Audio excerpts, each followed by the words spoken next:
Been waiting for this night, so let's get going. Our first subject is the Supreme Court.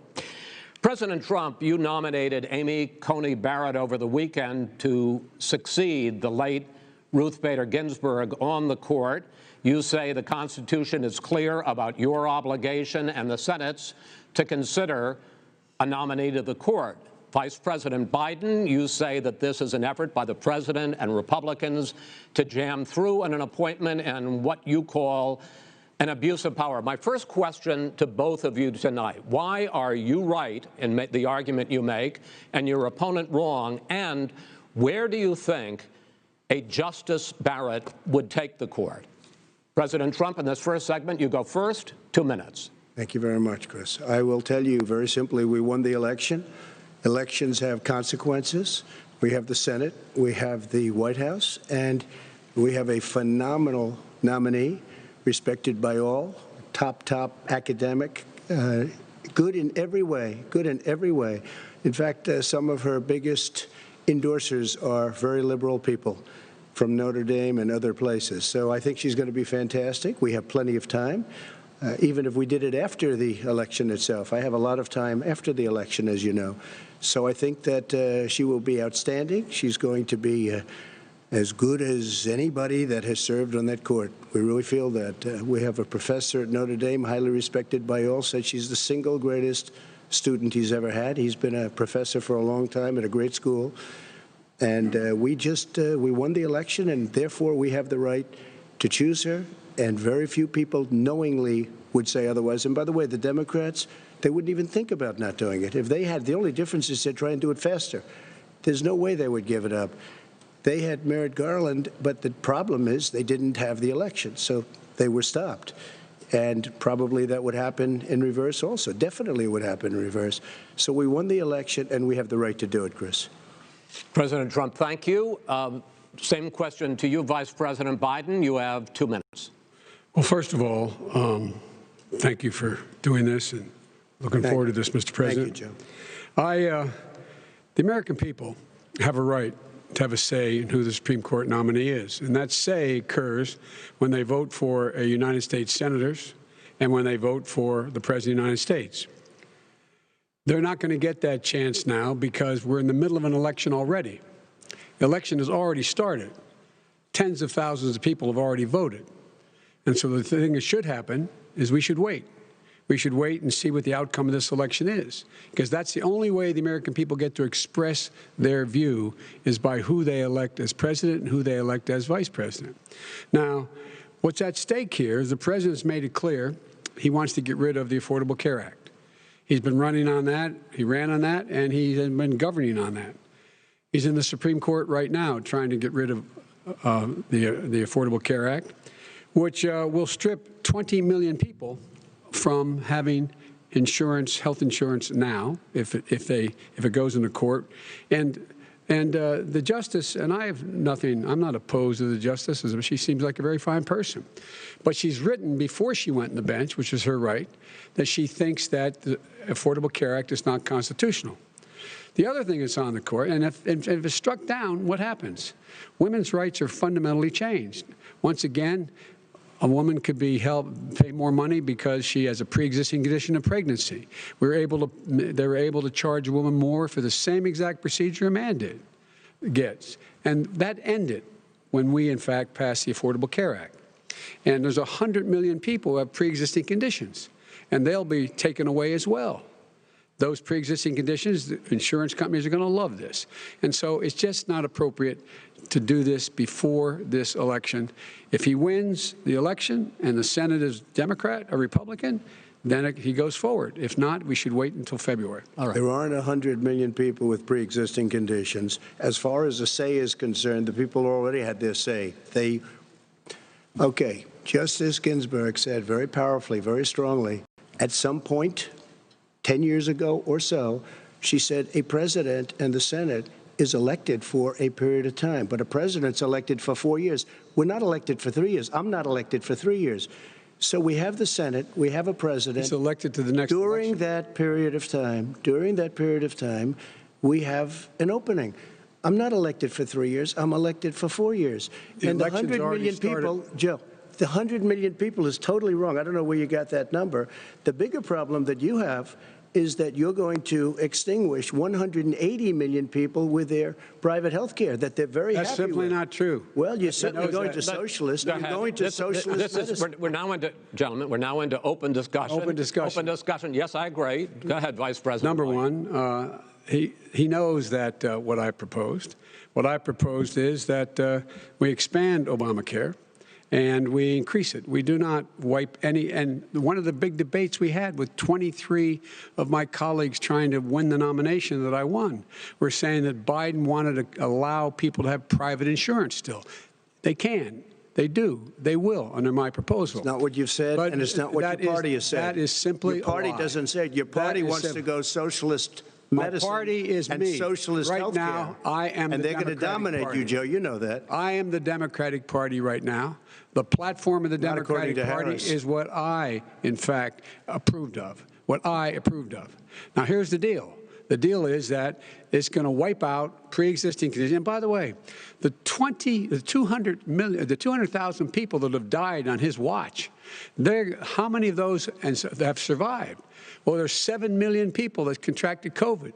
What does it mean for them going forward if you strike down the Affordable Care Act? Joe, you've had 308,000 military people dying because you couldn't provide them proper health care in the military. So don't tell me about this. I'm happy to talk about this. And if you were here, it wouldn't be 200, it would be 2 million people because you were very late on the draw. You didn't want me to ban China, which was heavily infected. You didn't want me to ban all right, gentlemen, Europe, which was heavily infected. You would have been much later, Joe. Mr. President, much later. Mr. President. You're talking about 2 million people. You're not Mr. President, as a moderator, we are going to talk about COVID in the next segment, but go ahead. Let me finish. The point is that the president also is opposed to Roe v. Wade.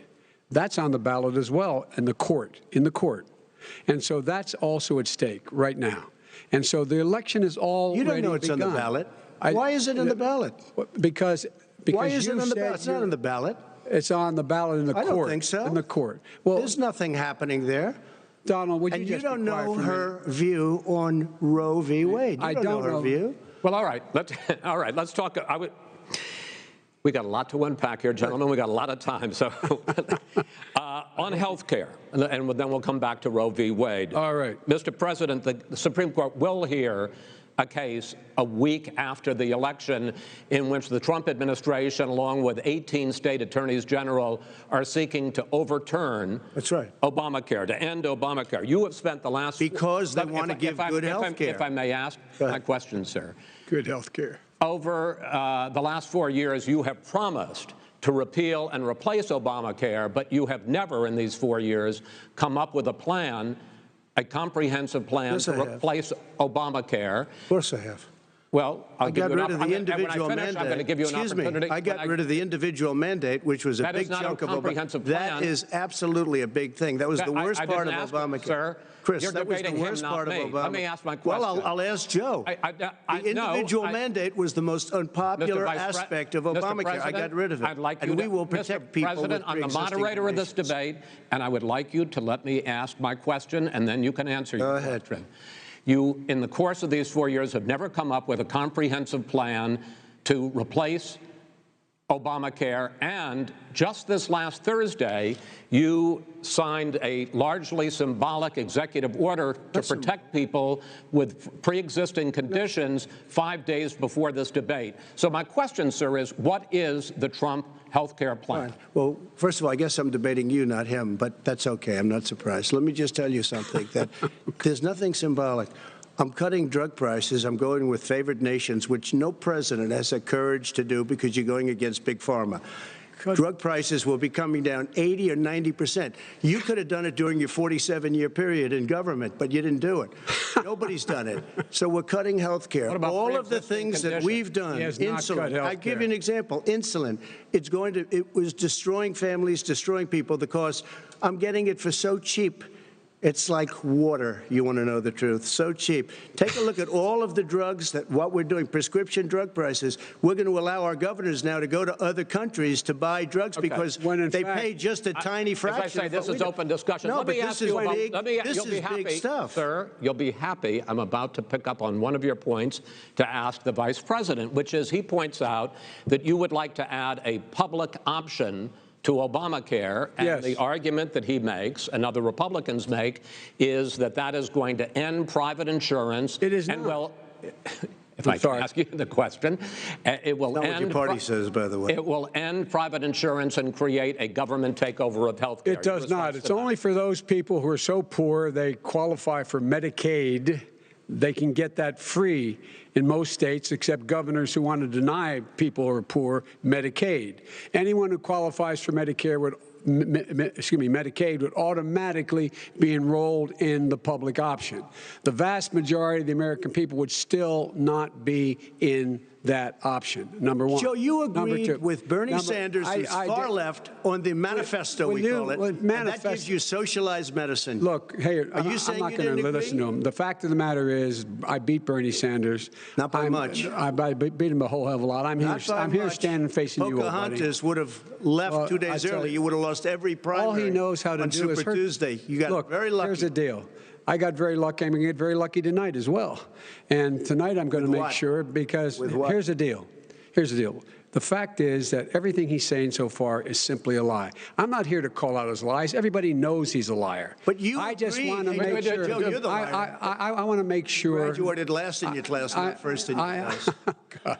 I want to make Mr. sure. Mr. President, can you let him finish, sir? No, he doesn't know how to do that. He has, You'd be surprised. You picked You'd be surprised. the wrong guy, the wrong night at the wrong time. Listen, you agreed with Bernie Sanders to the manifesto. The whole idea. Let him. There is no manifesto, number one. Please let him speak, Mr. Number President. two. You just lost the left. Number two.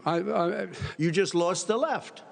You agreed with Bernie Sanders on a plan. Folks, absolutely agreed folks, do you have any idea what this clown's doing? They call it Do you have any idea? socialized medicine. Mr. President. I'll tell you what, he is not for any help for people needing health care because he, in fact, already has cost 10 million people their health care that they had from their employers because of his recession. Number one. Number two, there are 20 million people getting health care through Obamacare now that he wants to take it away. He won't ever look you in the eye and say that's what he wants to do. Take it away. No, I want to give them better health care at a much lower price because Obamacare he doesn't know how. He doesn't know how to do that. I've already fixed it. He has never offered a plan. Fixed it to an extent. He has never done a single thing. As you might know, but probably done. Gentlemen, you realize if you're both speaking at the same time, and it's too expensive. Let the president. Go ahead, sir. Obamacare is no good. We made it better, and I had a choice to make very early on. We took away the individual mandate. We guarantee pre-existing conditions, but took away the individual mandate. Listen, this is the way it is. And that destroyed, they shouldn't even call it Obamacare. Then I had a choice to make. Do I let my people run it really well or badly? Yeah. If I run it badly, they'll probably blame him, but they'll blame me. But more importantly, I want to help people, okay? I said, you got to run it so well. That's what and I just had a meeting with them. They said, the problem is no matter how well you run Obamacare, it's a disaster. It's too expensive. Okay. Premiums are too high, and it doesn't work. So we do want to get rid of it. Chris, we want to get rid of it. I understand it, sir, but I have to give better. you roughly equal time. Good. Please let the Vice President talk. Good. He has no plan for health care. Of course we do. He sends out wishful thinking. He has executive orders that have no power. He hasn't lowered drug costs for anybody. He's been promising a health care plan since he got elected. He has none, like almost everything else he talks about. He does not have a plan. He doesn't have a plan. And the fact is, this man doesn't know what he's talking about. All right. I have one final question for you, sure. Mr. Vice President. If Senate Republicans, we were talking originally about the Supreme Court here, if Senate Republicans go ahead and confirm Justice Barrett, There has been talk about ending the filibuster or even packing the court, adding to the 9 justices there. You call this a distraction by the president, but in fact, it wasn't brought up by the president. It was brought up by some of your Democratic colleagues in the Congress. So my question to you is, you have refused in the past to talk about it. Are you willing to tell the American people tonight whether or not you will support either ending the filibuster or packing the court? Whatever position I take on that, that'll become the issue. The issue is the American people should speak. You should go out and vote. You're in voting now. Vote and let your senators know how strongly you feel. Vote now. Are you going to pack the court? Make sure you, in fact, let people know you're a senator.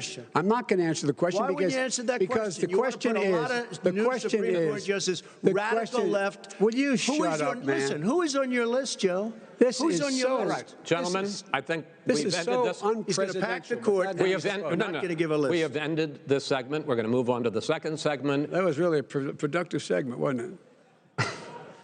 Keep yapping, man. The people understand, Joe. They sure 47 years you've done nothing. They understand. All right.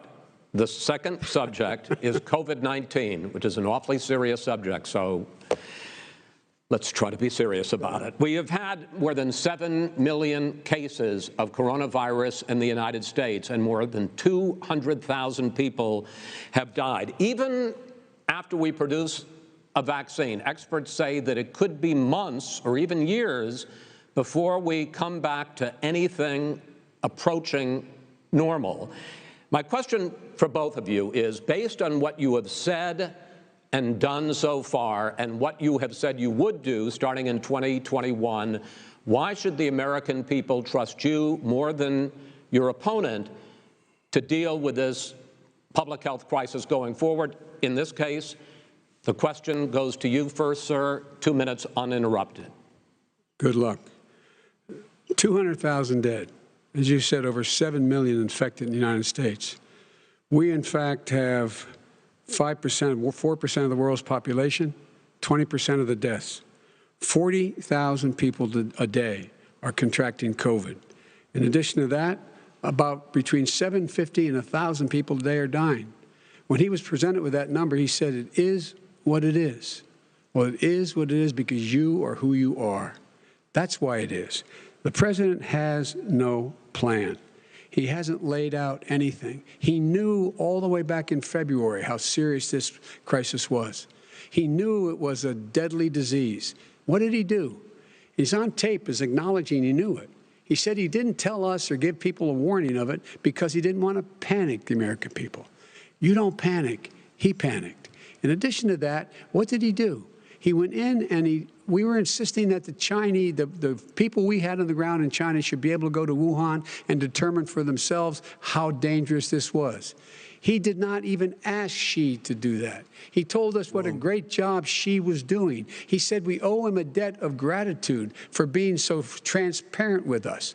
And what did he do then? He then did nothing. He waited and waited and waited. He still doesn't have a plan. Wrong. I laid out back in March exactly what we should be doing. And I laid out again in July what we should be doing. We should be providing all the protective gear possible. We should be providing the money the House has passed in order to be able to go out and get people the help they need to keep their businesses open schools. It costs a lot of money. You should get out of your bunker and get out of the sand trap and get in your golf course and go in the Oval Office and bring together the Democrats and Republicans and fund what needs to be done now to save lives. So if we would have listened to you. You have 2 minutes, sir. If we would have listened to you, the country would have been left wide open. Millions of people would have died, not 200,000, and one person is too much. It's China's fault. It should have never happened. They stopped it from going in, but it was China's fault. And by the way, when you talk about numbers, you don't know how many people died in China. You don't know how many people died in Russia. You don't know how many people died in India. They don't exactly give you a straight count, just so you understand.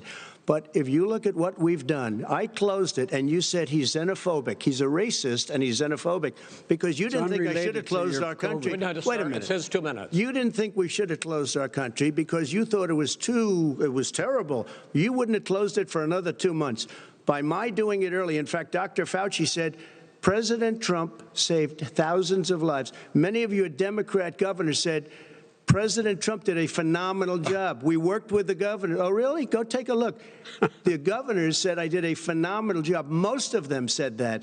In fact, people that would not be necessarily on my side said that.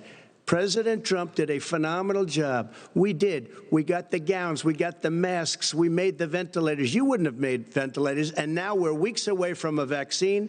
We're doing therapeutics already. Fewer people are dying when they get sick. Far fewer people are dying. We've done a great job. The only thing I haven't done a good job, and that's because of the fake news.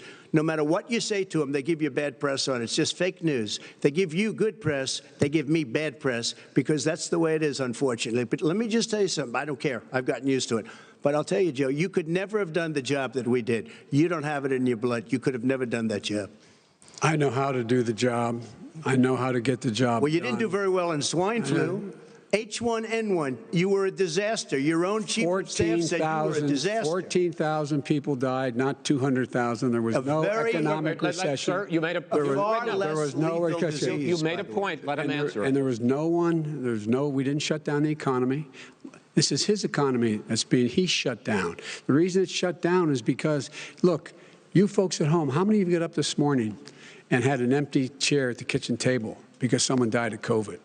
How many of you were in a situation where you lost your mom or dad and you couldn't even speak to them? You had a nurse holding a phone up so you could, in fact, say goodbye. You would have lost far more people. Far more people. And you would have been. And by the way, his own CDC director says we could lose as many as another 200,000 people between now and the end of the year. And he held up. He said, if we just wear a mask, we can save half those numbers. Just a mask. And by the way, in terms of the whole notion of a vaccine. We're for a vaccine, but I don't trust him at all, nor do you. I know you don't. What we trust is a scientist. You don't we trust Dr. Johnson Fauci. Johnson, Pfizer? Okay, by the way, gentlemen, let me move on to questions about the future, because you both have touched on two of the questions I'm going to ask. Focusing on the future first, President Trump, you have repeatedly either contradicted or been at odds with some of your government's own top scientists. The week before last, the head of the Centers for Disease Control, Dr. Redfield, said it would be summer before the vaccine would become generally available to the public. You said that he was confused and mistaken. Those were your two words. Yeah. But Dr. Slaoui, the head of your Operation Warp Speed, has said exactly the same thing. Are they both wrong? Well, I've spoken to the companies, and we can have it a lot sooner. It's a very political thing because people like this would rather make it political than save lives. It is a very political thing. I've spoken to Pfizer. I've spoken to all of the people that you have to speak to. We have great Moderna, Johnson & Johnson, and others. They can go faster than that by a lot. Become very political because the left, or I don't know if I call them left, I don't know what I call them. So you're suggesting that the head of your Operation Warp Speed, Dr. Slaoui? I disagree with him. Yeah, no, I disagree with both of them. And he didn't say that. He said it could be there, but it could also be much sooner. I had him in my office 2 days ago. He talked about the summer, sir, before it's generally available. Just like he said it's a possibility that we'll have the answer before November 1st. It could also be after that. When it's generally available. Well, we're going to deliver it right away. We have the military all set up. Logistically, they're all set up. We have our military that delivers soldiers, and they can do 200,000 a day. They're going to be delivering. This is the same man it's who all told set you up. by Easter this would be gone away. By the warm weather, it'd be gone. Miraculous, like a miracle. And by the way, maybe you could inject some bleach in your arm, and that would take care of it. This is the same man. That was said sarcastically, you know that. That was said sarcastically. And so here's the deal. This man is talking about a vaccine. Every serious company is talking about maybe having a vaccine done by the end of the year. But the distribution of that vaccine will not occur until sometime beginning or the middle of next year to get it out, if we get the vaccine. And pray God we will. Pray God we will. Mr. Vice President, I want to pick up, though. I want to pick up on this question, though. You say the public can trust the scientists, but they can't trust President Trump. In fact, you said that again tonight. Your running mate, Senator Harris, goes further, saying the public health experts, quote, will be muzzled, will be suppressed.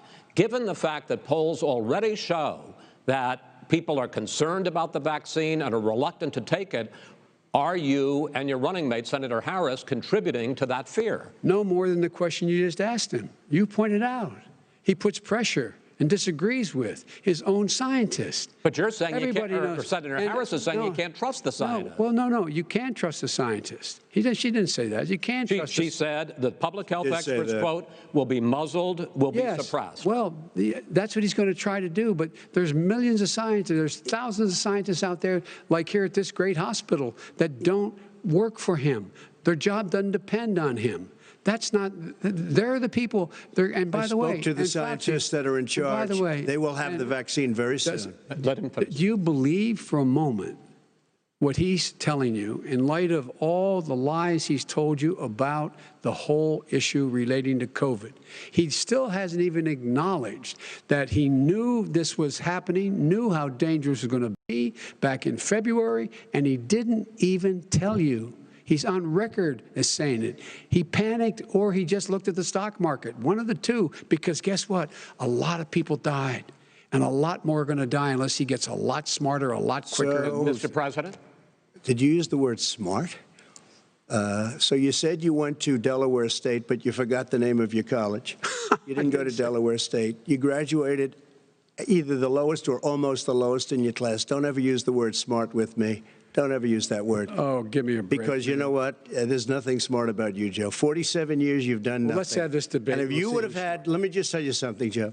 No, if you would have had the charge of what I was put through, I had to close the greatest economy in the history of our country. And by the way, now it's being built again. You see, and We're it's going to get up to the fast. economy in the next segment, sir. Okay. It's going up fast. Okay. When When it comes to how the virus has been handled so far, the two of you have taken very different approaches, and this is going to affect how the virus is handled going forward by whichever of you ends up becoming the next president. I want to quickly go through several of those. Reopenings.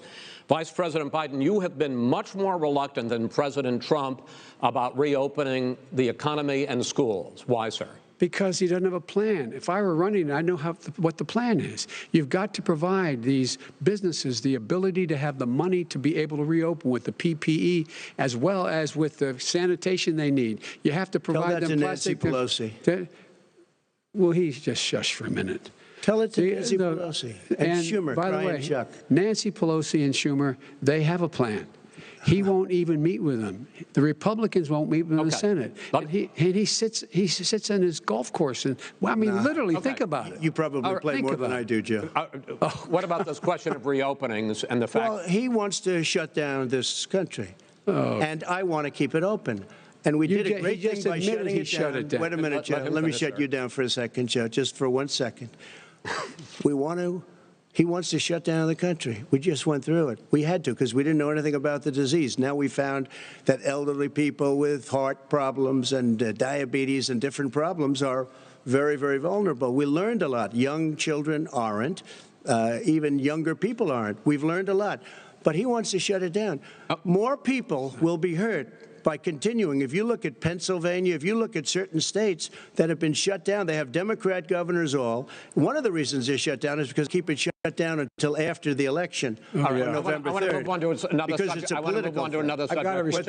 But those states are not doing well that are shut down right now. Respond to that. President Trump, you have begun to increasingly question the effectiveness of masks as a disease preventer. And in fact, recently you have cited the issue of waiters touching their masks and touching plates. Are you questioning the efficacy of masks? You have to understand, if you look, I mean, I have a mask right here. I put a mask on, when I think I need it.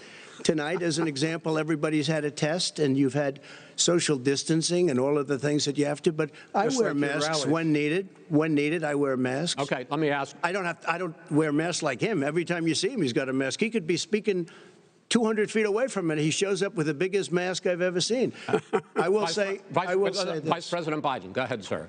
Look, the way to open businesses is give them the wherewithal to be able to open.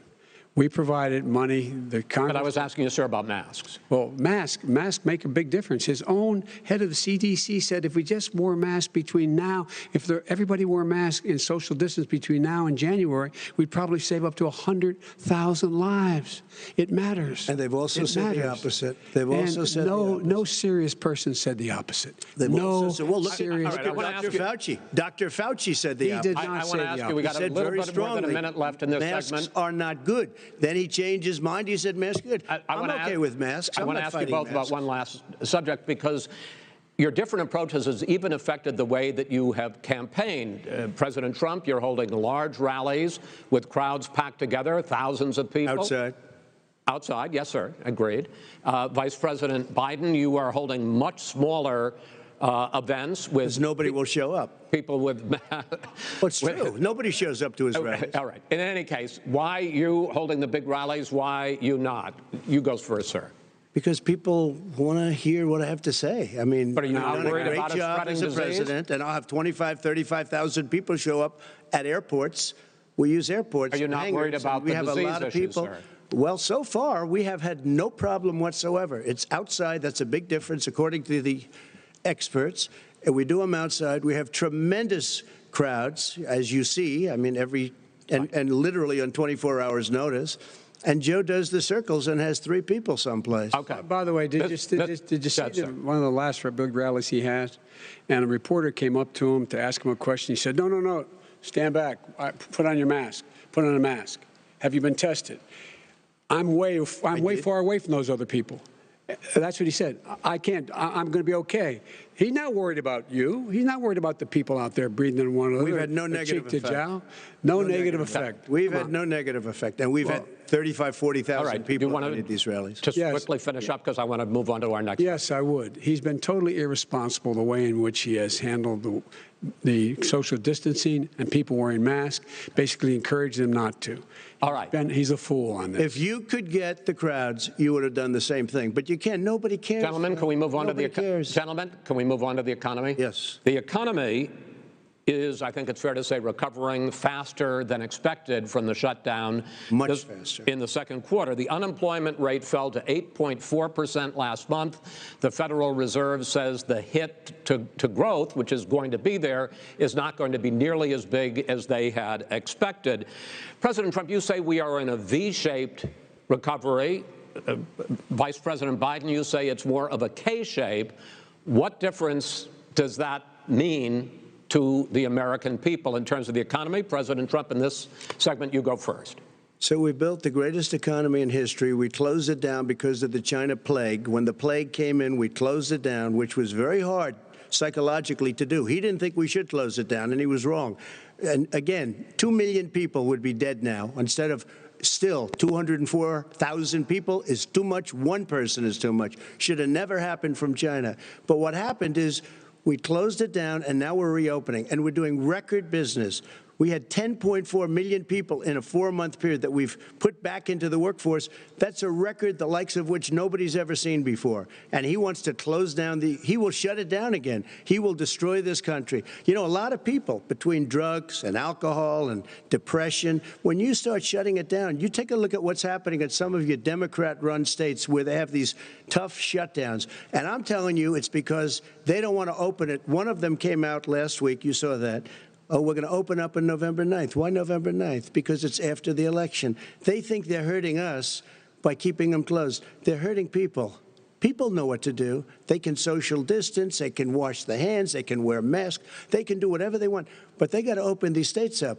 When you look at North Carolina, and these governors are under siege, Pennsylvania, Michigan, and a couple of others, you got to open these states up. It's not fair. You're talking about it's like being in prison. And you look at what's going on with divorce, look at what's going on with alcoholism and drugs. It's a very, very sad thing. And he'll close down the whole country. This guy will close down the whole country and destroy our country. Our country is coming back incredibly well, setting records as it does it. We don't need somebody to come in and say, let's shut it down. All right. Your 2 minutes, sir. We're now moved to you. As I said, posing the question, the president says it's a V-shaped recovery. You say it's a K-shaped recovery. What's the difference? The difference is millionaires and billionaires like him in the middle of the COVID crisis have done very well. Billionaires have made another $300 billion because of his profligate tax proposal, and he only focused on the market. But you folks at home, you folks living in Scranton and Claymont and all the small towns and working class towns in America, how well are you doing? This guy paid a total of $750 in taxes. Sir, wait, no, sir, it's just yeah, I understand. You've agreed to the 2 minutes, so please let him have it. Do I get my time back? The fact is that he has, in fact, worked on this in a way that he's going to be the first president of the United States to leave office having fewer jobs in his administration than when he became president. Fewer jobs than when he became president. First one in American history. Secondly, the people who have lost their jobs are those people who have been on the front lines, those people who have been saving our lives, those people who have been out there dying, people who've been putting themselves in the way to make sure that we could all try to make it. And the idea that he is insisting that we go forward and open when you have almost half the states in America with a significant increase in COVID deaths and COVID cases in the United States of America, and he wants to open it up more. Why does he want to open it up? Why doesn't he take care of the American? You can't fix the economy until you fix the COVID crisis, and he has no intention of doing anything about making it better for you all at home in terms of your health and your safety. Schools, why aren't schools open? Because it costs a lot of money to open them safely. You know, they were going to give, his administration was going to give the teachers and school students masks, and then they decided, no, couldn't do that because it's not a national emergency, not a national emergency. They've done nothing to help small businesses, nothing. They're closing. 1 in 6 is now gone. He ought to get on the job and take care of the needs of the American people so we can open safely. All right. Your time is up, sir. Well, we are going to get to... I have to respond to that. Well, you both had 2 minutes, sir. Excuse me, he made a statement. So did you. People want their schools, no, people want their schools open. They don't want to be shut down. They don't want their state shut down. They want their restaurants. I look at New York. It's so sad what's happening in New York. It's almost like a ghost town, and I'm not sure it can ever recover what they've done in New York. People want their places open. They want to get back to their lives.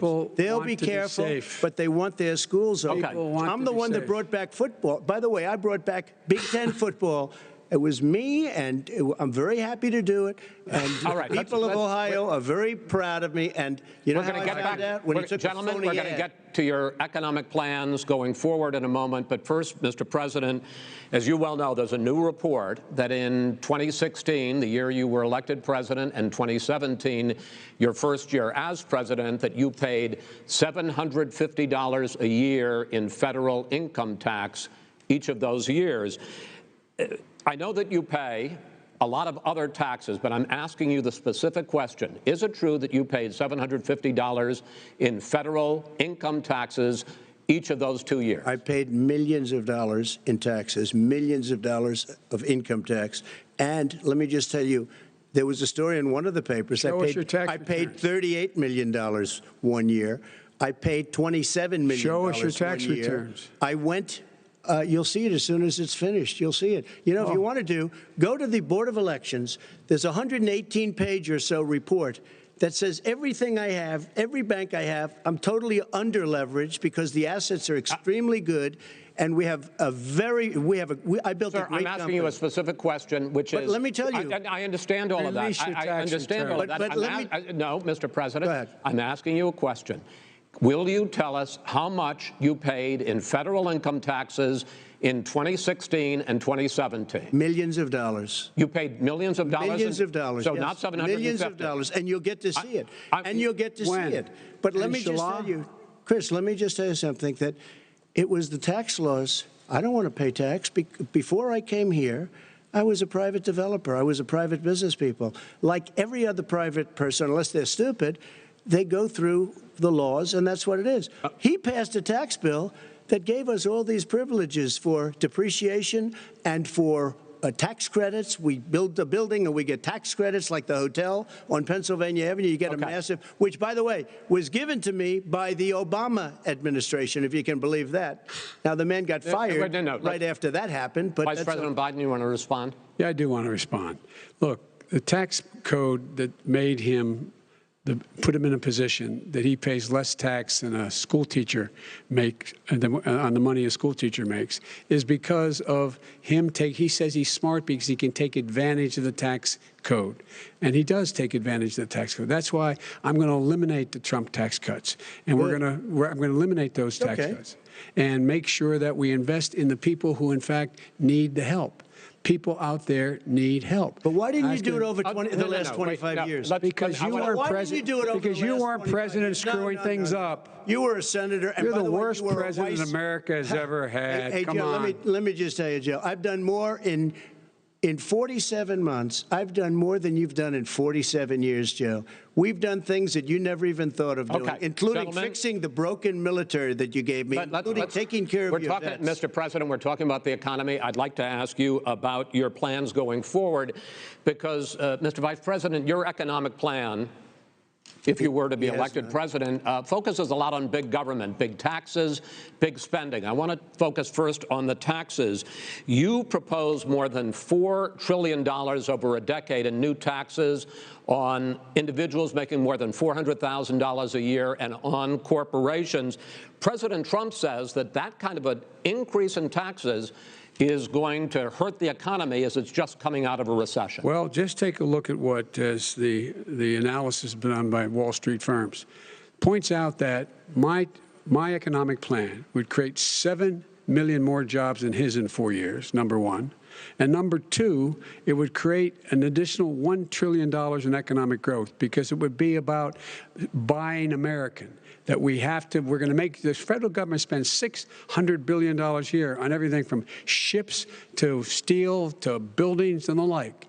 And under my proposal, we're going to make sure that every penny of that has to be made by a company. But respectfully, sir, I'm talking about taxes, not spending. By the way, I'm going to eliminate a significant number of the tax. I'm going to make the corporate tax 28%. It shouldn't be 21%. You have 91 companies, in the Fortune 500 who don't pay a single penny in tax, making billions of dollars. Why didn't you do it before when you were vice president with Obama? Because you, in fact, passed that. That was your tax proposal. I got it done. And you know what happened? Yeah, you got it done. Our economy boomed like it's never boomed. The economy is busted. Mr. President, let me pick up on that. You would continue your free market approach, lower taxes, more deregulation, correct? Not lower taxes for American people. Excuse me. But in Obama's, you talk about the economy booming, it turns out that in Obama's final 3 years as president, more jobs were created, 1.5 million more jobs than in the first 3 years of your presidency. They had the slowest recovery economic recovery since 1929. It was the slowest recovery. Also, they took over something that was down here. All you had to do is turn on the lights and you pick up a lot. But they had the slowest economic recovery since 1929. Let me tell you about the stock market. When the stock market goes up, that means jobs. It also means 401ks. If you got in, if you ever became president with your ideas, you want to terminate my taxes, I'll tell you what, you'll lose half of the companies that have poured in here will leave, and plenty of companies that are already here, they'll leave for other places. They will leave, and you will have a depression, the likes of which you've never seen. Look, we inherited the worst recession short of a depression in American history. I was asked to bring it back. We were able to have an economic recovery that created the jobs you're talking about. We handed him a booming economy. He blew it. It wasn't booming. He blew it. It wasn't booming. It was the weakest recovery since 1929. Is it fair to say he blew it when, in fact, when there was record low unemployment before COVID? Yeah, but because what he did, even before COVID, manufacturing went in the hole. Manufacturing went in the hole. Excuse me, Chris. Wait. Number two. Chris. Number three. They said it would take. No, you're on number two. No. Chris. They said it would take a miracle to bring back manufacturing. I brought back 700,000 jobs. They brought back nothing. They gave up on manufacturing. Part of my standard fare. I'm the guy that brought back the automobile industry. All right, let him We brought back, I was asked to bring back Chrysler and General Motors. We brought them back right here in the state of Ohio and Michigan. He blew it. They're gone. He blew it. And in fact, they're going. Ohio had the best year it's ever had last year. Michigan had the best year they've ever had. That is not true. Many car companies came in from Germany, from Japan, went to Michigan, went to Ohio. They're not having And they didn't come in with you. Mr. Vice President, go ahead. And so you take a look at what he's actually done. He's done very little. His trade deals are the same way. He talks about these great trade deals. You know, he talks about the art of the deal. China's perfected the art of the steal. We have a higher deficit with China now than we did before. We have the highest trade deficit with Mexico. China ate your lunch, down 18%. China ate your lunch, Joe, and no wonder your son goes in and he takes out billions of dollars. Takes out billions of dollars to manage. He makes millions of dollars. And also, while we're at it, why is it, just out of curiosity, the mayor of Moscow's wife gave your son $3.5 million. What did he do to deserve it? What did he do with Burisma to deserve $183,000? You've asked your question, let him answer. None of that is true. Oh, really? Totally, Mr. President, Mr. President, please. Totally discredited. Totally discredited. And by the way, well, wait, he didn't get $3.5 million, Joe? Mr. Vice, he got $3.5 million. It is not. Oh, really? Mr. President, it's an open discussion, please. It's a fact. Well, you have raised an issue. Let the Vice President answer. Discredited. Did Burisma pay him $183,000 a month with no experience in energy? Mr. President, my son did nothing wrong at Burisma. I think he did. Mr. President, let him answer. He doesn't want to let me answer because he knows I have the truth. His position has been totally, thoroughly discredited. By who? And the media? By everybody. Well, by the media, by our allies, by the World Bank, by everyone has discredited. Matter of fact, even the people who testified under oath. So let me ask you this, Joe. No, go ahead, Mr. I'm listening to you. He got $3.5 million from Moscow. He testified under oath, and his administration said, "I did my job and I did it very well. Oh, really? I did it I'd honorably." like to know who they are. Well, I'll give you the list of the people who testified. No, go ahead, sir. Sure, you've already fired most of them because they did a good job. Some people don't do a good job. With you, go ahead. Wait a minute. You get the final word, Mr. Well, it's hard to get any word in with this clown. Excuse me. Hey, let me just say, Joe. No. Mr. President. $3.5 million, Joe. That is simply Why did he deserve $3.5 million from Moscow? Look, here's the deal. We want to talk about families and ethics. I don't want to do that. I mean, his family we could talk about all night. His family's already... My family lost a fortune by coming down and helping us with government. And that's such a... They're right here. Mr. President. Every single one of them lost a fortune. This is not about my family or his family. It's about your family, the American people. He doesn't... That's not true. It doesn't want to talk about what you need. You, the American people. It's about you. That's what we're talking about here. All right. That's the end of the segment. We're moving on. He didn't take them. Well, Vice President, no. Can I be honest? It's a very important question. Try to be honest. He stood up. No, the answer to the question is no. Ukraine. No, sir. With $1 billion, if you that is absolutely not true. You're going to have true. Gentlemen. I hate to raise my voice, but it seems to be, why should I be different than the two of you? So here's the deal. Good point. We have 6 segments. We have ended that segment. We're going to go to the next segment. In that segment, you each are going to have 2 uninterrupted moments. In those 2 uninterrupted minutes, Mr. President, you can say anything you want. I'm going to ask a question about race, but if you want to answer about something else, go ahead. But I think that the country would be better served if we allowed both people to speak with fewer interruptions. I'm appealing to you, sir, to do that. Well, and him too. Well, frankly, you've been doing more interrupting than he has. That's all right, but he does plenty. Well, less than, sir, less than plenty. No, less than you have. Let's please continue on. The issue of race. Vice President Biden, you say that President Trump's response to the violence in Charlottesville 3 years ago, when he talked about very fine people on both sides, was what directly led you to launch this run for president. Oh, yeah, sure.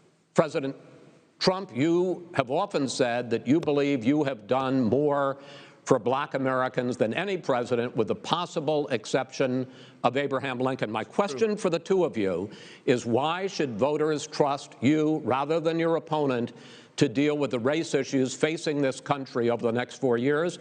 Vice President Biden, you go first.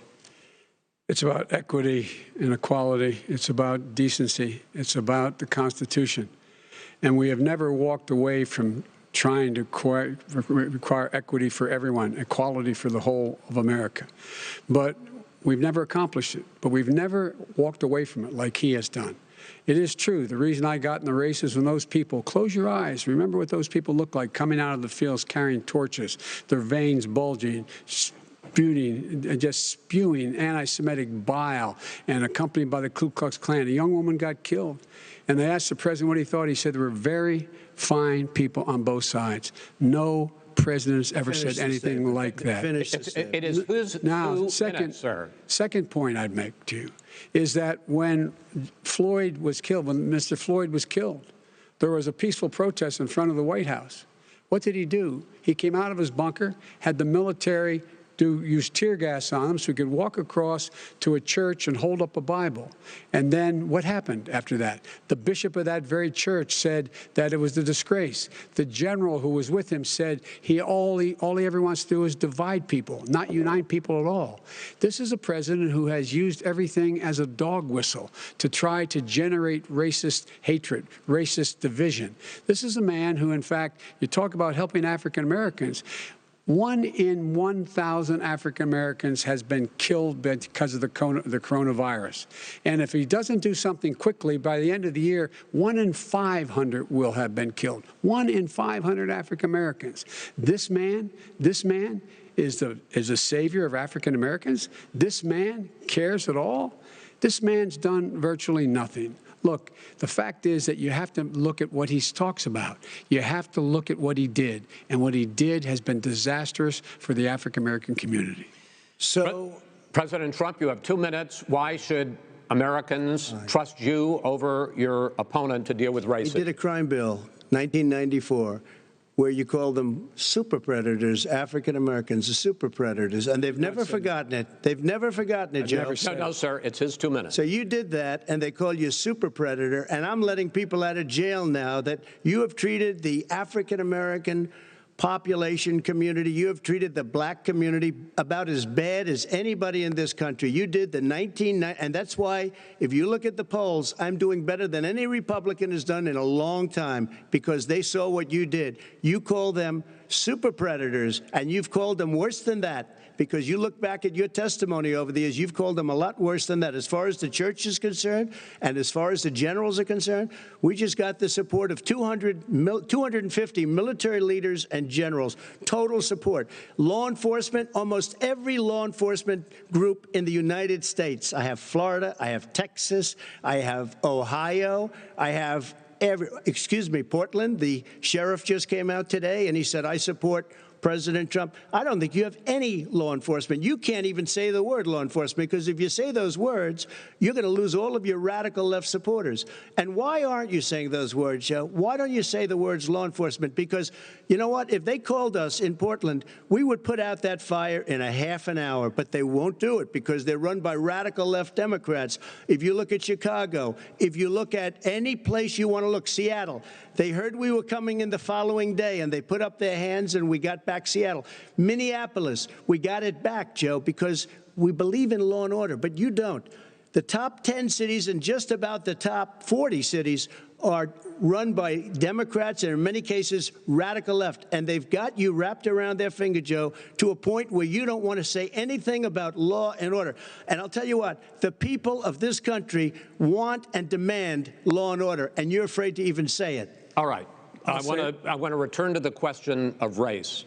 Vice President Biden, after the grand jury in the Breonna Taylor case decided not to charge any of the police with homicide, you said it raises the question, quote, whether justice could be equally applied in America. Do you believe that there is a separate but unequal system of justice for blacks in this country? Yes, there is. There's systemic injustice in this country, in education and work and in law enforcement and the way in which it's enforced. But look, the vast majority of police officers are good, decent, honorable men and women. They risk their lives every day to take care of us. But there are some bad apples. And when they occur, when they find them, they have to be sorted out.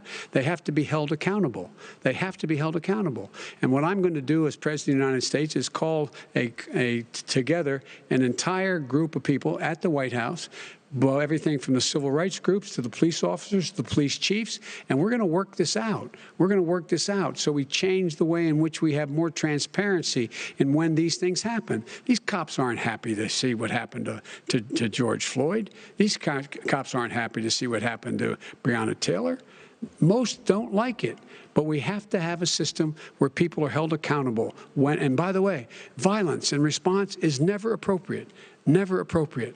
Peaceful protest is. Violence is never appropriate. All right. What is peaceful protest? When they run through the middle of the town and burn down your stores and kill people all over the place, and you say peaceful protest? President Trump, I'm not asking. But you say it is. President Trump, I'd like to continue with the issue of race. I promise we're going to get to the issue of law and order in a moment.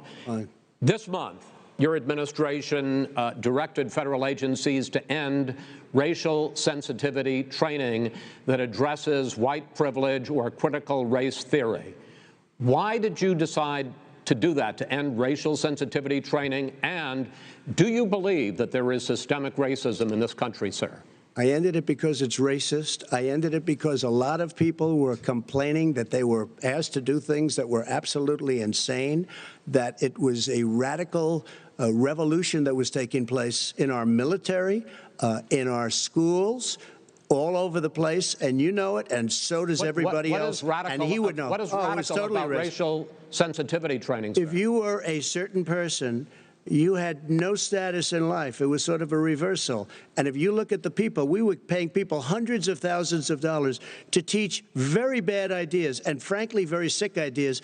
And really, they were teaching people to hate our country. And I'm not going to do that. I'm not going to allow that to happen.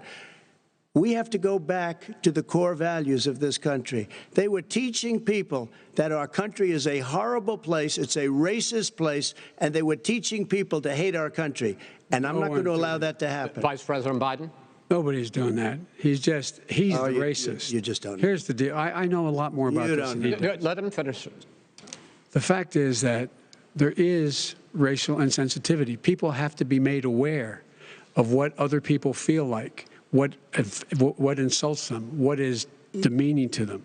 It's important that people know they don't want to. Many people don't want to hurt other people's feelings, but it makes a big difference. It makes a gigantic difference in the way a child is able to grow up and have a sense of self-esteem. It's a little bit like how this guy and his friends look down on so many people. They look down their nose on people like Irish Catholics like me and grew up in Scranton. They look down on people who don't have money. They look down on people who are of a different faith. They look down on people who are a different color. In fact, we're all Americans. The only way we're going to bring this country together is bring everybody together. There's nothing we cannot do if we do it together. We can take this on and we can defeat racism in America. President Trump, sir. During the Obama-Biden administration, there was tremendous division. There was hatred. You you go to many places. Look at Oakland. Look what happened in Oakland. Look what happened in Baltimore. Look what happened. Frankly, it was more violent than what I'm even seeing now. Oh, my but Lord. the reason is that ridiculous. the Democrats that run these cities don't want to talk like you about law and order. Violent and you crime, still haven't mentioned. Violent Are you in favor of law and order? I'm in favor of law. You follow it. Are you in favor of law and order? Go yes, ahead. I'm in favor. You asked a question. Let him finish. Law and order. Let him answer. Law and order with justice, where people get treated fairly. Okay. And the fact of the matter is, violent crime went down 17%, 15% in our administration. All right. It's gone up on his watch. Went down much more in ours. All right, we're now. Mr. President, you're going to. Mr. President, every record in the book. Mr. President, you're going to be very happy because we're now going to talk about law and order. Places we had trouble were Democratic-run cities. That's exactly my question. There has been a dramatic increase in homicides in America this summer particularly, and you often blame that on Democratic mayors and Democratic governors, but in fact there have been equivalent spikes in Republican-led cities like Tulsa and Fort Worth. So the question is this really a party issue? I think it's a party issue. You can bring in a couple of examples, but if you look at Chicago, what's going on in Chicago, where 53 people were shot and 8 died, shot.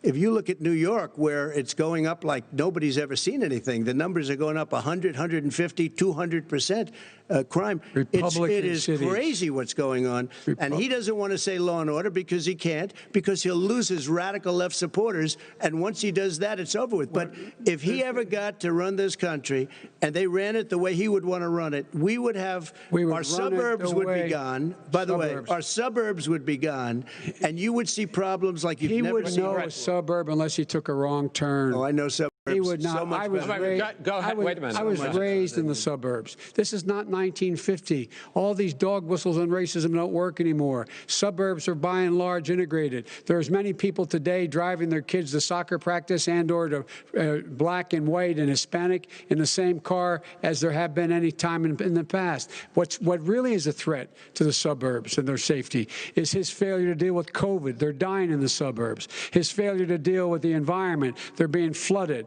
They're being burned out because his refusal to do anything. That's why the suburbs are in trouble. I do want to talk about this issue of law and order, though. And in the joint recommendation that came from the Biden-Bernie Sanders task force, you talked about, quote, reimagining policing. Yeah. First of all, what does reimagining policing mean, and do you support? It means. Let me, if I might finish the question. What does reimagining policing mean, and do you support the Black Lives Matter call for community control of policing? Look, what I support is the police having the opportunity to deal with the problems they face. And I'm totally opposed to defunding the police offices. As a matter of fact, local police, the only one defunding it, his budget calls for a $400 million cut in local law enforcement assistance. They need more assistance. They need, when they show up for a 9/11 call, to have someone with them as a psychologist or psychiatrist to keep them from having to use force and be able to talk people down.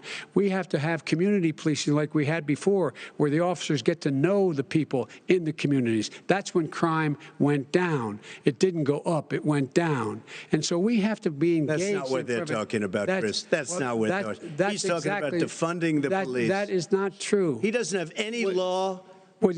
Look, he has no law enforcement support. That's not true. Almost nothing. Look. Oh, really? Who do you have? Name one group that supports you. Name one group that came out and supported you. Go ahead. Think. We have time. We don't have time to do anything. No, think all right. Name one law enforcement group that came out and supported. Gentlemen, I think I'm going to take back the moderator's role, and I want to get to another subject, which is the issue of protests in many cities that have turned violent. In Portland, Oregon, especially, we had more than 100 straight days of protests, which I think you would agree. You talk about peaceful protests. Many of those turned into riots. Mr. Vice President, you say that people who commit crimes should be held accountable. The question I have, though, is, as the Democratic nominee, and earlier tonight you said that you are the Democratic Party right now, have you ever called the Democratic mayor of Portland or the Democratic governor of Oregon and said, hey, you got to stop this, bring in the National Guard, do whatever it takes, but you stop the days and months of violence in Portland? I don't hold. I am a former vice president. I've made it clear. I've made it clear in my public statements that the violence should be prosecuted. It should be prosecuted, and anyone who commits it. But you've never called for the people, the leader. Excuse me, sir. You had never called for the leaders in Portland and in Oregon to call and bring in the National Guard and knock off 100 days of riots. They can, in fact, take care of it if he just stay out of the way. Look here. Oh, really? Oh, really? Here's the thing. I sent in the U.S. Marshals to get the killer of the young man in the middle of the street. They shot him, and for 3 days, President Trump, Portland wouldn't do anything. I had to send in the U.S. Marshals. They took care of business. Go ahead, sir. And by the way, you know, his own former spokesperson said, you know, riots and chaos and violence help his cause. That's what this is all about. I don't know who said that. I do. Who? I think Kellyanne Conway. I don't think she said that. She said that. And so here's the, but here's the point. Go ahead. The point is that that's what he is, keeps trying to rile everything up. He doesn't want to calm things down.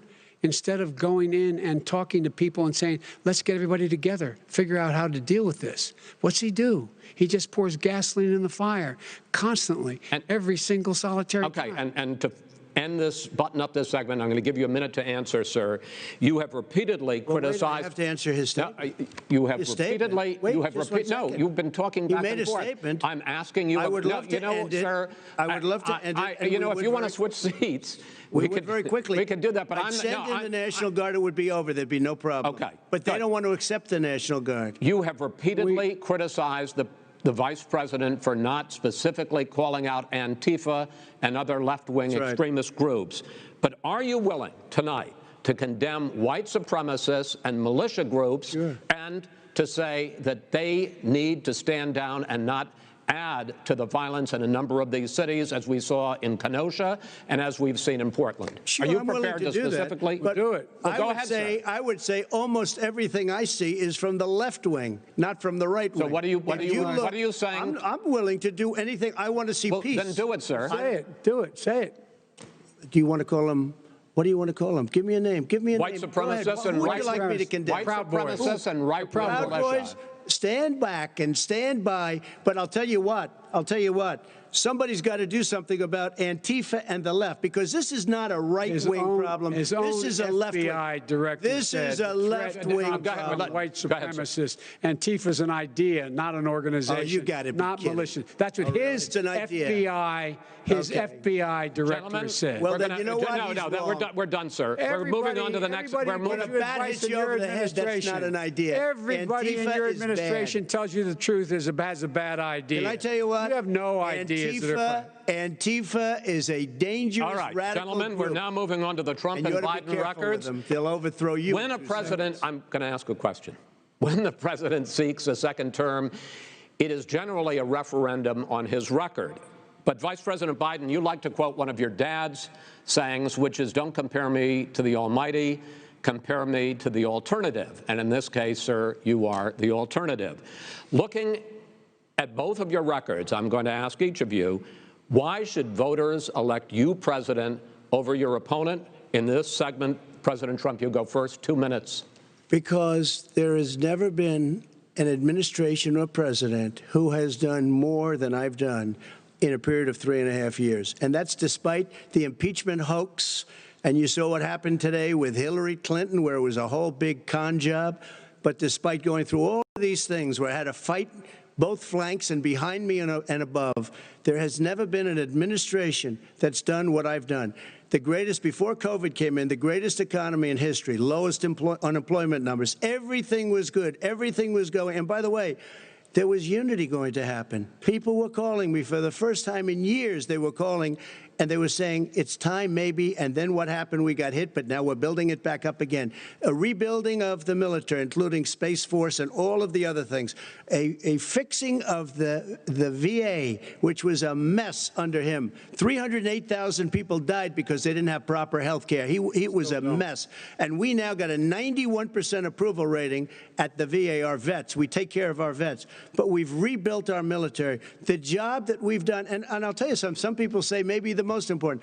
By the end of the first term, I'll have approximately 300 federal judges and Court of Appeals judges, 300, and hopefully 3 great Supreme Court justices. That is a record, the likes of which very few people, and you know one of the reasons I'll have so many judges? Because President Obama and him left me 128 judges to fill. When you leave office, you don't leave any judges. That's like, you just don't do that. They left 128 openings, and if I were a member of his party, because they have a little different philosophy, I'd say if you left us 128 openings, you can't be a good president, you can't be a good vice president. But I want to thank you, because it gives us almost, it'll probably be above that number by the end of this term. 300 judges. It's a record. Looking at both your records, why should voters elect you president as opposed to President Trump? You have 2 minutes uninterrupted. Under this president, we become weaker, sicker, poorer, more divided, and more violent. When we inherited a recession. I was asked to fix it. I did. We left him a booming economy, and he caused a recession. With regard to being weaker, The fact is that I've gone head-to-head with Putin and made it clear to him we're not going to take any of his stuff. He's Putin's puppy. He still refuses to even say anything to Putin about the bounty on the heads of American soldiers. Your son got $3.5 million. And by the way, my son... Wait a minute. Mr. President, your campaign agreed to both sides would get 2-minute answers uninterrupted. Well, your side agreed to it, and why don't you observe what your campaign agreed to as a ground rule, okay, sir? He never keeps his word. Can you add back no, I'm not asking. That was a rhetorical question. Can you Go add ahead, back sir. 30 seconds? Yeah, yes, you may have. All right. Go ahead. So, thirdly, we're poor. The billionaires have gotten much more wealthy by a tune of over $300 to $400 billion more just since COVID. You in the home, you got less. You're in more trouble than you were before. In terms of being more violent, when we were in office, there were 15% less violence in America than there is today. He's President of the United States. It's on his watch. And with regard to more divided, the nation can't stay divided. We can't be this way. And speaking of my son, the way you talk about the military, the way you talk about them being losers and being and just being suckers, my son was in Iraq. He spent a year there. He got the Bronze Star. He got the Conspicuous Service Medal. He was not a loser. He was a patriot, and the people left behind there were heroes. Really? And I resent. Are you talking about Hunter? Are you talking about Hunter? I'm talking about my son, Bo Biden. You're talking about. I don't know Bo. I know Hunter. Yeah, Hunter got thrown out of the military. He was thrown out, dishonorably discharged. That's not true. He wasn't dishonorably. Cocaine use. And he didn't have a job until you became vice president. And once you became vice president, he made a fortune in Ukraine, in China, in Moscow, that is simply and various not other places. True. He made a fortune. My son, and he didn't have a job. My son, like a lot of people we know at home, had a drug problem. He's overtaken it. He's fixed it. He's worked on it, and I'm proud of him. But why was he given tens of millions of dollars? But he wasn't given tens of millions of dollars. That is totally discredited. We've already been totally discredited. We've already been through this. I think the American people would rather hear about more substantial subjects. Well, you know, as the moderator, sir, I'm going to make a judgment call here. Gets $3.5 million from the mayor of Moscow. Let's talk about I think it's a gentlemen. That report is totally discredited.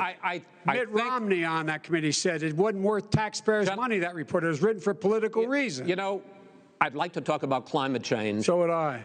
Okay. The forest fires in the West are raging now. They have burned millions of acres. They have displaced hundreds of thousands of people. When state officials there blame the fires on climate change, Mr. President, you said, I don't think the science knows. Over your 4 years, you have pulled the U.S. out of the Paris Climate Accord. You have rolled back a number of Obama environmental records. What do you believe about the science of climate change, and what will you do in the next 4 years to confront it? I want crystal clean water and air. I want beautiful, clean air. We have now the lowest carbon. If you look at our numbers right now, we are doing phenomenally. But I haven't destroyed our businesses. Our businesses aren't put out of commission. If you look at the Paris Accord, it was a disaster from our standpoint. And people are actually very happy about what's going on because our businesses are doing well. As far as the fires are concerned, you need forest management in addition to everything else. The forest floors are loaded up with trees, dead trees that are years old, and they're like tinder, and leaves and everything else. You drop a cigarette in there, the whole forest burns down. You've got to have forest management. You've got to have cuts. What do you believe about the science of climate change, sir? I believe that we have to do everything we can to have immaculate air, immaculate water, and do whatever else we can that's good. You know, we're planting 1 billion trees, the Billion Tree Project, and it's very exciting. You believe for a lot of people. that human pollution, greenhouse gas emissions contributes to the global warming of this planet? I think a lot of things do, but I think to an extent, yes. I think to an extent, yes. But I also think we have to do better management of our forests. Every year, I get the call, California's burning. California's burning. If that was cleaned, if you had forest management, good forest management, you wouldn't be getting those calls. You know, in Europe, they have forest cities. They're called forest cities. They maintain their forests. They manage their forests. I was with the head of a major country. It's a forest city. He said, sir, we have trees that are far more, they ignite much easier than California. There shouldn't be that problem. I spoke with the governor about it. I'm getting along very well with the governor. But I said, you know, at some point, you can't every year have hundreds of thousands of acres of land just burned to the ground. But, sir, that's burning down because of a lack of management. But, sir, if you believe in the science of climate change, why have you rolled back the Obama Clean Power Plan, which limited carbon emissions in power plants? Why have you relaxed? Because it was driving energy prices through the sky. Why have you relaxed fuel economy standards that are going to create more pollution from cars and trucks? Well, not really, because what's happening is the car is much less expensive and it's a much safer car, and you're talking about a tiny difference. And then what would happen, because of the cost of the car, you would have at least double and triple the number of cars purchased. We have the old slugs out there that are 10, 12 years old. If you did that, the car would be safer. It would be much cheaper by $3,500. In the case of California, they've simply ignored No, but you would take a lot of cars off the market because people would be able to afford a car. Now, and by the way, we're going to see how that turns out. But a lot of people agree with me, many people. The car has gotten so expensive because they have computers all over the place for an extra little bit of gasoline. And I'm okay with electric cars, too. I think I'm all for electric cars. I've given big incentives for electric cars. But what they've done in California is just crazy. Right. Vice President Biden, I'd like you to respond to the president's climate change record, but I also want to ask you about a concern. You proposed $2 trillion in green jobs. You talk about new limits, not abolishing, but new limits on fracking, ending the use of fossil fuels to generate electricity by 2035, and zero net emission of greenhouse gases by 2050. The president says a lot of these things would tank the economy and cost millions of jobs. He's absolutely wrong, number one. Number two, if in fact, during our administration, the Recovery Act, I was in charge, able to bring down the cost of renewable energy to cheaper than or as cheap as coal and gas and oil. Nobody's going to build another coal-fired plant in America. No one's going to build another oil-fired plant in America. They're going to move to renewable energy, number one. Number two, we're going to make sure that we are able to take the federal fleet and turn it into a fleet that's run on their electric vehicles. Making sure that we can do that, we're going to put 500,000 charging stations and all of the highways that we're going to be building in the future. We're going to build an economy that, in fact, is going to provide for the ability us to take 4 million buildings and make sure that they, in fact, are weatherized in a way that, in fact, they'll emit significantly less gas and oil because the heat will not be going out. There's so many things that we can do now to create thousands and thousands of jobs. We can get to net zero in terms of energy production by 2035. Not only not costing people jobs, creating millions of good-paying jobs, not $15 an hour, but prevailing wage, by having a new infrastructure that, in fact, is green. And the first thing I will do, I will rejoin the Paris Accord. I will join the Paris Accord because with us out of it, look what's happening. It's all falling apart. And talk about someone who has no relationship with foreign policy.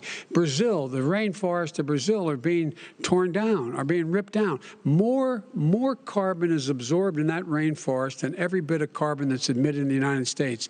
Instead of doing something about that, I would be gathering up and making sure we had the countries of the world coming up with $20 billion and say, here's $20 billion. Stop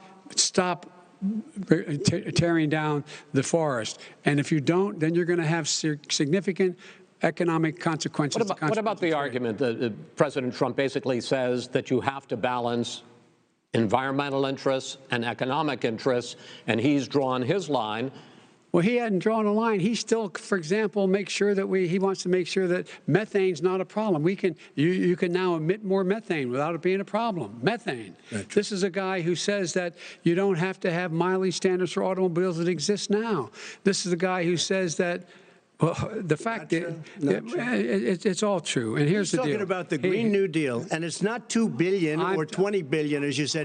It's $100 trillion. I'm talking about where they want to rip down buildings and rebuild the building. No, it's the dumbest, most ridiculous. Where airplanes are out of business, where two-car systems are out, where they want to take out the cows too. You know, that's not true either, right? This is a $100 trillion. Look, that's more money than our country could make in 100 years if we're going to the case. All right, let me because I actually, wait a minute, sir. I actually have studied your plan, and it includes upgrading 4 million buildings, weatherizing 2 million homes over 4 years, building 1.5 million energy-efficient homes. So the question becomes, the president is saying, I think some people who support the president would say that sounds like it's going to cost a lot of money and hurt the economy. What it's going to do is going to create thousands and millions of jobs, good-paying jobs. But let him finish, sir. He doesn't know how to do that. $100 billion. The fact is, it's going to create millions of good-paying jobs, and these tax incentives are weatherized, which he wants to get rid of. It's going to make the economy much safer. Look how much we're paying now to deal with the hurricanes, by the way, he has an answer for hurricanes. He said maybe we should drop a nuclear weapon on them. They may. I never said that at all. He did say You made it up. And here's the deal. You make up a we are going to be in a position where we can create hard, good jobs by making sure the environment is clean and we all are in better shape. We spend billions of dollars now. Billions of dollars on floods, hurricanes, rising seas. We're in real trouble.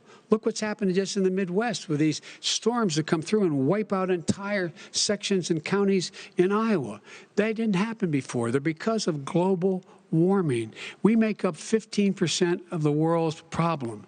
We, in fact, but the rest of the world, we've got to get them to come along. That's why we have to get back into the Paris Accord. All right, gentlemen. Wait a minute, Chris. So why didn't he do it for 47 years? You were vice president. Why didn't you get the world? China sends up real dirt into the air. Russia does. India does. They all do. We're supposed to be good. And by the way, he made a couple of statements. The Green New Deal is $100 trillion, that is not my plan. That's the Green New you want to Deal rebuild every is building. Not my plan. I want to rebuild every. If he knew anything about, he made a statement about the military. He said I said something about the military. He and his friends made it up, and then they went with it. I never said it. Okay, that is what not he true. did. You're done in this segment. He called the military stupid bastards. I and did he said not it on tape.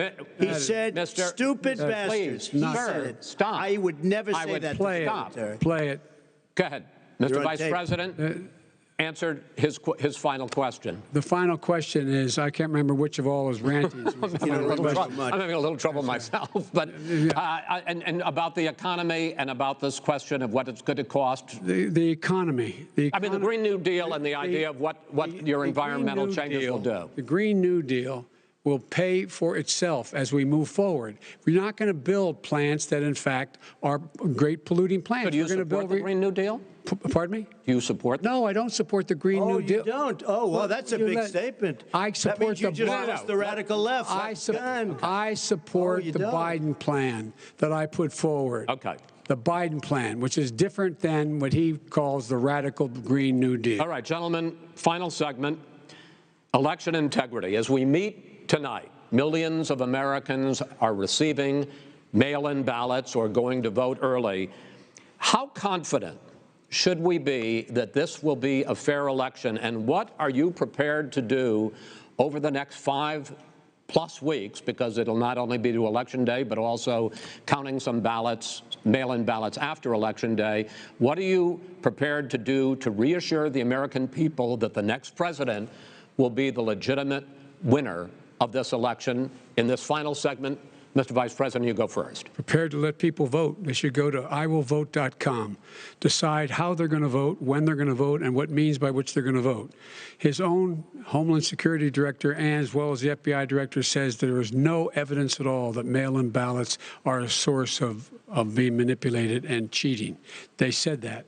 The fact is that there are going to be millions of people because of COVID that are going to be voting by mail-in ballots, like he does, by the way. He sits behind the Resolute desk and sends his ballots South to Florida, number one. Number two, we're going to make sure that those people who want to vote in person are able to vote because enough poll watchers are there to make sure they can socially distance. The polls are open on time, and the polls stay open until the votes are counted.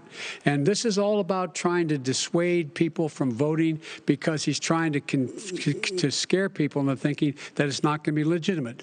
Show up and vote. You will determine the outcome of this election. Vote, vote, vote.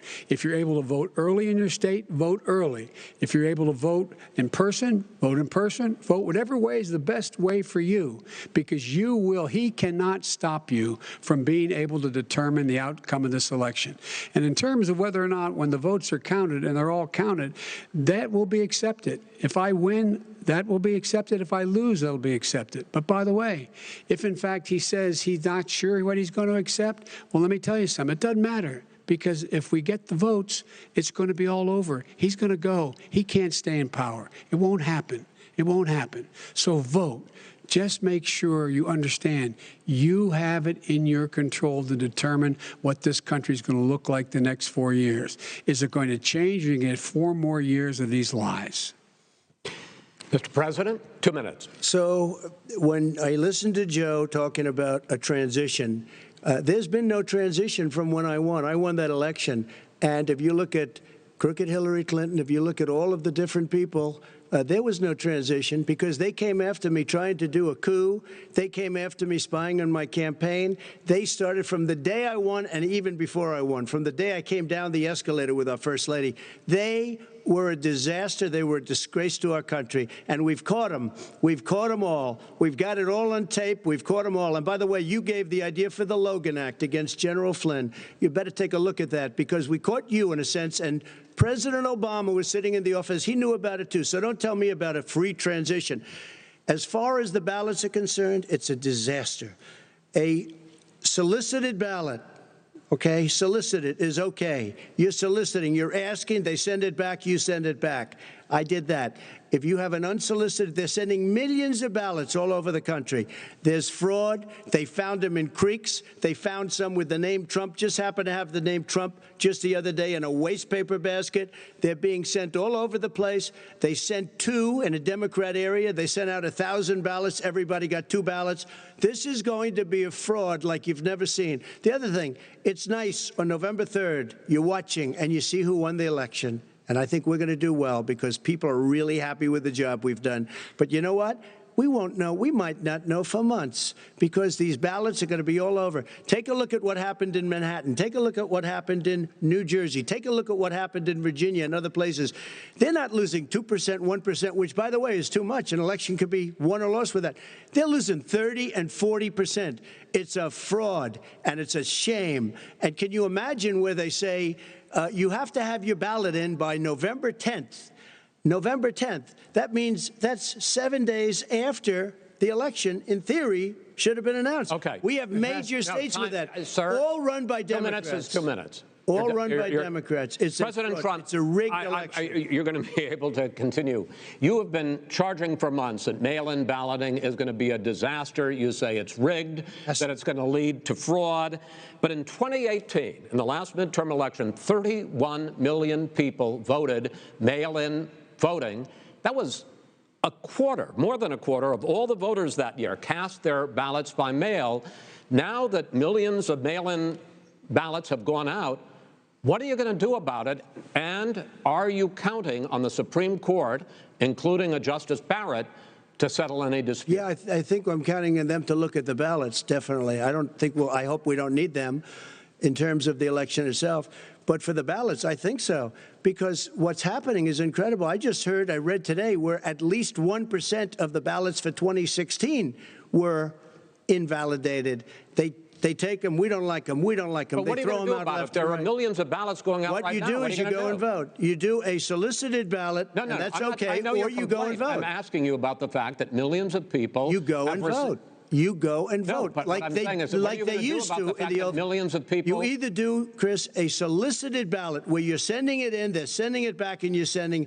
They have mailmen with lots of it. Did you see what's going on? Take a look at West Virginia, mailmen selling the ballots. They're being sold. They're being dumped in rivers. This is a horrible thing for our country. There is no. This is not. There is no. This is not going to end well. There is Okay. no This evidence is of that. not going Vice to President end well. Biden. 5 states have had Go ahead, mail-in sir. ballots for the last decade or more. 5, including 2 Republican states. And you don't have to solicit the ballot. It's sent to you. It's sent to your home. What we're saying is, they're saying is that it has to be a postmark by the time, by Election Day. If it doesn't get in till the 7th, 8th, 9th, it still should be counted. He's just afraid of counting the votes because he knows You're the wrong. outcome. You're Wait, wrong. No, I want to continue with you on this, Vice President Biden. Chris, he's so wrong when he makes a statement like that. Excuse me, Vice President Biden, the biggest problem, in fact, over the years with mail-in voting has not been fraud historically. It has been that sizable numbers, sometimes hundreds of thousands of ballots are thrown out because they have not been properly filled out, or there is some other irregularity, or they missed the deadline. So the question I have is, are you concerned that the Supreme Court with a Justice Barrett will settle any dispute? I'm concerned that any court would settle this because here's the deal. When you get a ballot and you fill it out, you're supposed to have an affidavit. If you didn't know, you have someone say that this is me. You should be able to, if in fact you can verify that's you before the ballot is thrown out, that's sufficient to be able to count the ballot because someone made a mistake and not dotting the correct I. Who they voted for, testify, say who they voted for, say it's you. That is totally legitimate. All right. Excuse me, Chris, when you have 80 million ballots, I have a final Senate question. and swamping the system, you know it can't be done. You know it can't, and already there's been so now fraud. Mail service delivers wait a minute, gentlemen. The 185 final million question pieces of mail a day. in 8 states, we can keep talking. In 8 states, election workers are prohibited currently by law, 8 states, from even beginning to process ballots, even take them out of the envelopes and flatten them until Election Day. That means that it's likely, because there's going to be a huge increase in mail-in balloting, that we are not going to know on Election night who the winner is, that it could be days, it could be weeks. Could be months. Until we find out who the new president is. So first for you, sir, finally for the Vice President, I hope neither of you will interrupt the other. Will you urge your supporters to stay calm during this extended period, not to engage in any civil unrest? And will you pledge tonight that you will not declare victory until the election has been independently certified? President Trump, you go first. I'm urging my supporters to go into the polls and watch very carefully, because that's what has to happen. I am urging them to do it. As you know, today there was a big problem. In Philadelphia, they went in to watch. They're called poll watchers, a very safe, very nice thing. They were thrown out. They weren't allowed to watch. You know why? Because bad things happen in Philadelphia, bad things. And I am urging my people. I hope it's going to be a fair election. If it's a fair election, I am 100% on board. But if I see tens of thousands of ballots being manipulated, I can't go along with that. And I'll tell you what, does that mean, from a common sense, does that mean you're going to tell your people to take to the street? It means you have a fraudulent election. You're sending out 80 million ballots. They're not equipped to. These people aren't equipped to handle it. Number one. Number two, they cheat. They cheat. Hey, they found ballots in a waste paper basket 3 days ago, and they all had the name military ballots. They were military. They all had the name Trump on them. Vice President you think Biden, that's good? Vice President Biden, final question for you. Will you urge your supporters to stay calm while the vote is counted, and will you pledge not to declare victory until the election is independently certified? Yes, and here's the deal. We count the ballots, as you pointed out. Some of these ballots in some states can't even be opened until Election Day. And if there's thousands of ballots, it's going to take time to do it. And by the way, our military, they've been voting by ballots since the end of the Civil War, in effect. And that's what's going to happen. Why was it not? Why is it for them somehow not fraudulent? It's the same process. It's honest. No one has established at all that there is fraud related to mail-in ballots, that somehow it's a fraudulent process. It's already been established. Take a look at Carolyn Maloney's race. You had an opportunity to respond. Look at Carolyn Maloney. Go ahead. They have no idea what happened. Vice President Biden, go ahead. He has no idea what he's talking about. Here's the deal. The fact is, I will accept it, and he will too. You know why? Because once the winner is declared, after all the ballots are counted, all the votes are counted, that'll be the end of it. That'll be the end of it. And if it's me, in fact, fine. If it's not me, I'll support the outcome. And I'll be a president not just for the Democrats. I'll be a president for Democrats and Republicans. And this guy, I want to see an honest okay. ballot count. Gentlemen, you say that's the end of it? This is the end of this debate? Honest ballot count. We're going to leave it there. To be continued as in more debates as we go on. President Trump, Vice President Biden, it's been an interesting hour and a half. I want to thank you both for participating in the first of 3 debates that you have agreed to engage in. We want to thank Case Western Reserve University and the Cleveland Clinic for hosting this event. The next debate, sponsored by the Commission on Presidential Debates, will be 1 week from tomorrow, October 7th, at the University of Utah in Salt Lake City. The 2 vice presidential nominees, Vice President Mike Pence and Senator Kamala Harris, will debate at 9 p.m. Eastern that night. We hope you watch. Until then, thank you and good night. Thank you. Thank you.